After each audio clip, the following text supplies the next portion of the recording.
নমস্কার বন্ধুরা, পঞ্চব্যঞ্জন হেসেলে সবাইকে স্বাগত। আজ আর একটা নতুন রেসিপি নিয়ে তোমাদের সামনে হাজির হয়ে গেছি। আজকে যে রেসিপিটা করছি এটা হয়তো অনেকেই চেনো, আবার হয়তো অনেকে চেনো না। তো তোমরা বলো তো এটা কি জিনিস, বুঝতে পারছো কি? তো এটাকে বলা হয় মিষ্টি ধুন্দুল।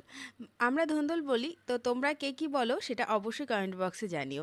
এদিকে দেখো আলুটাকে ডুমো করে কেটে রেখেছি, আলুটাকে ভাজতে দিয়ে দেবো। আর এটাকে আমরা ঠিক ঝিঙে পোস্তর যেরকম ঝিঙেটা বানানো হয় ঠিক সেরকমভাবে বানিয়ে নেব। তো চলো আগে আলুটা ভেজে নিই। তো এদিকে দেখো তেলটা গরম হয়ে গেছে। তেলে প্রথমে দিয়ে দিচ্ছি একটু কালো জিরে ফোড়ন, এবং তার সঙ্গে এখানে চেরা কাঁচা লঙ্কা দেব। এই কালো জিরে এবং কাঁচা লঙ্কার একটা গন্ধের একটা মিলবন্ধনটা যেন একটা দারুণ আমার কাছে লাগে। তো তোমাদের কাছেও এরকম কার কার কাছে লাগে একটু বলো তো কমেন্ট বক্সে। তো এবার আলুটাকে এখানে দিয়ে দিচ্ছি। যেহেতু আগেই ফোড়নটা দিয়ে দিয়েছি, ফোড়নটা ভাজার গন্ধটা বেরোলেই আলুটাকে দিয়ে দিচ্ছি। আর আজকের তরকারিতে কিন্তু একেবারেই কোনো রকম হলুদ ব্যবহার করব না, কারণ ঝিঙে পোস্ততে যেরকম একটু সাদা সাদা থাকে ঠিক সেরকমই কিন্তু মানে এই তরকারিটাকেও কিন্তু সাদা সাদা করব। এবং রান্না হয়ে যাওয়ার পরে তোমরা বুঝতেই পারবে না যে এটা ঝিঙে খেলে না এটা ধুন্দুল খেলে। তো এতটাই সুন্দর লাগে খেতে। আর ঠিক সেইভাবেই কিন্তু রান্না করব। আর এই গরমের মধ্যে কিন্তু যারা রান্না করি আমরা তারাও ভাবি যে খুব তাড়াতাড়ি হয়ে যাবে, বেশিক্ষণ রান্নার কাছে দাঁড়াতে হবে না, এরকম কোনো রান্নার রেসিপি। তো এটাও কিন্তু ঠিক একদম সেই রকম। দেখো এদিকে কথা বলতে বলতে কিন্তু একটু লবণটা দিয়ে দিয়েছিলাম পরিমাণ মতন। আলুটাকে ভেজে নিচ্ছি, ততক্ষণে চলো একটা মশলাও করে নিতে হবে। এখানে 3 চামচ পোস্ত আর 2 চামচ সাদা তিল নিয়ে নিয়েছিলাম, সেটাকে বেটে নিয়েছি।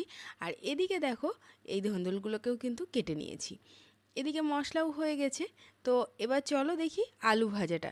একদম আলু ভাজাও কিন্তু ঠিক যেরকম প্রয়োজন ঠিক সেই রকমই কিন্তু হয়ে গেছে।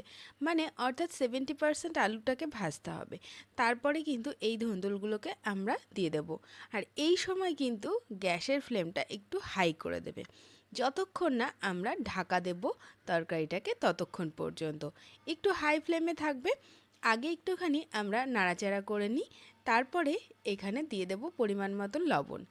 আর এর থেকে যে কি জল বেরোয়, যারা এটা রান্না করেছো তারা তো জানোই, তাদেরকে আর কি বলবো। পরিমাণ মতন লবণটা দিয়ে নাড়াচাড়া করে খানিকক্ষণের জন্য ঢাকা দিয়ে দেব। তাহলেই দেখা যাবে যে এর থেকে কত পরিমাণ জল লেগেছে। এই তরকারিতে কিন্তু জলেরও কোনো ব্যবহার করতে লাগে না। আর মশলাপাতি সে তো একেবারেই নৈবচ। তো দেখো এদিকে আমি লবণটাকে দিয়ে কিন্তু সমস্ত উপকরণগুলোকে বেশ ভালো করে মিশিয়ে নিয়েছি। আর যেহেতু প্রথম ধাপে একবার লবণ দিয়েছিলাম তাই পরিমাণটা কিন্তু পরে ধুন্দুলের মতনই দিয়েছি। এবার ঢাকা দিয়ে দিলাম। 7 মিনিট পরে চলো দেখি কি অবস্থা। ওরে বাবা, দেখো কেমন জলে একেবারে থই থই করছে। তাই হয় জানো তো বন্ধুরা, এত জল বেরিয়ে যায় যে বলার মতো না। তো দেখেই বুঝতে পারছো যে এখানে কিন্তু আরও একটু সময় লাগবে রান্নার জন্য। দেখো আলুগুলোও একটু সামান্য বাকি আছে। আর ধুন্দুলের তো রং দেখেই বোঝা যাচ্ছে যে এরও একটুখানি সময় লাগবে। তো আরও 5 মিনিটের জন্য চলো আমরা ঢাকা দিয়ে দিই, তারপরে ফিরে আসছি আবার, যে তারপরে দেখো ঠিকঠাক পর্যায়ে কিন্তু হয়ে যাবে। তো চলো 5 মিনিট পরে কি অবস্থা আমরা দেখি।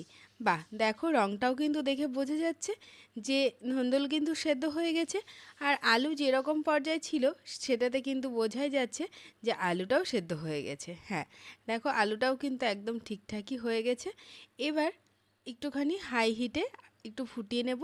আর তার সঙ্গে দিয়ে দেব এই এখানে তিল আর যে পোস্তটা বেটে রেখেছিলাম একদম মিহি করে, একটু পাতলা গোছেরই বেটেছিলাম, খুব একটা গাঢ় করে বেটে রাখিনি। এই মশলাটাকেই কিন্তু মোটামুটি এখানে লাগছে। মোটামুটি আর কোনো মশলাই সেই হিসেবে আর এতে লাগে না, কিন্তু এত অপূর্ব মানে স্বাদ হয় বলার মতন না। তো যেহেতু নিরামিষ তরকারি একটু চিনির ব্যবহার তো করতেই হবে, তারপরে আবার পড়ছে পোস্ত। এইবার দেখো এই সামান্য একটুখানি জল দিলাম, যেটা বাটি ধোয়া জল, এইটুকুই কিন্তু জলের ব্যবহার কিন্তু আমি করলাম। তাহলে বুঝতেই পারছো যে কত কম সময়ে এবং কত তাড়াতাড়ি হয়ে যায়। আর তারপরে এই ধুন্দুলে কিন্তু মানে হজম শক্তিকে কিন্তু ভীষণভাবে বাড়ায়। এইটা কিন্তু ভীষণ সহজপাচ্য জিনিস। আর এই দেখো একটু নৈবচ একটু ভাজা মশলার গুঁড়োটা দিয়ে দিলাম, ব্যাস এইবার কটা কাঁচা লঙ্কা চিরা দিয়ে দিচ্ছি। এটা কিন্তু অবশ্যই গন্ধের জন্য, স্বাদের জন্য নয়। তবে তোমাদের জিভের স্বাদ অনুসারে তোমরা কিন্তু কাঁচা লঙ্কাটা ব্যবহার করো। আমি প্রথমে 3টে দিয়েছিলাম চিরা, আর এখন 3টে দিচ্ছি। আর ওপর থেকে একটু দিয়ে দিচ্ছি এই সর্ষের তেলটা। তারপরে একটুখানি নাড়াচাড়া করছি না এই কারণে, যেহেতু এটা তো ভিডিও করছি, তাই তোমাদের সামনে একটু ডেকোরেশন করার জন্য। তবে তোমরা নাড়াচাড়াটা করে নিয়ে তারপরে রেখো। তো ব্যাস হয়ে গেল আজকে আমাদের এই ধন্দলের সর্ষে পোস্ত। সরি, সর্ষে পোস্ত না, তিল পোস্ত। তো কেমন লাগলো রেসিপিটা অবশ্যই কিন্তু জানিও বন্ধুরা। আর ভালো লাগলে অবশ্যই লাইক, শেয়ার, কমেন্ট করতে ভুলো না। আর যারা নতুন এসেছো তারা অবশ্যই সাবস্ক্রাইব করে পাশে থেকো। আজকের মতো এই পর্যন্তই, টাটা।